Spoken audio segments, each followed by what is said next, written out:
गोटे ओडिशा आमर कोशल फसल गोटे या भितर केड़े बड़ राज्य कि 4,50,00,000 लोक आमर एत कौन आम पागल आम ओडिशा गोटे जगन्नाथ राज्य उत्कल आमर गोटे ताकू आम डिवाइड करने सुजोग दबुनि ना ना एभलिया आमर सीनियर लीडर से जड़े पोखत लीडर राज्य गोटे गर्व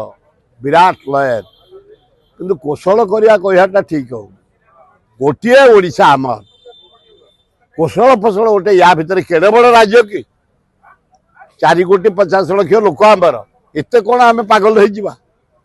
वेस्ट बेंगल कहूनी डिवाइड करने तेणु नरसिंह मिश्र भाया जड़े दक्ष लोक शिक्षित लोक भद्र लोक एभलिया बक्तव्य मत पसंद लगुनि ना ना करवा उचित नुह ओडिशा गोटे महान ओडिशा आमर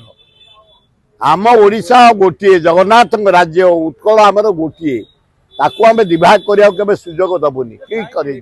ना नरसिंह मिश्र कहटा ठीक है मुझे साक्षात कले कह सारे ये वक्तव्य उचित नुह ओडिशा डिवाइड करवा से बतला पर आम ना देश विदेश कोण अनुकोण टेक्निक खबर देखंतु आम सह यूट्यूब फेसबुक और इंस्टाग्राम रे आमको देखंतु लाइक शेयर और सब्सक्राइब करने को आद्यम भूलंतुनि।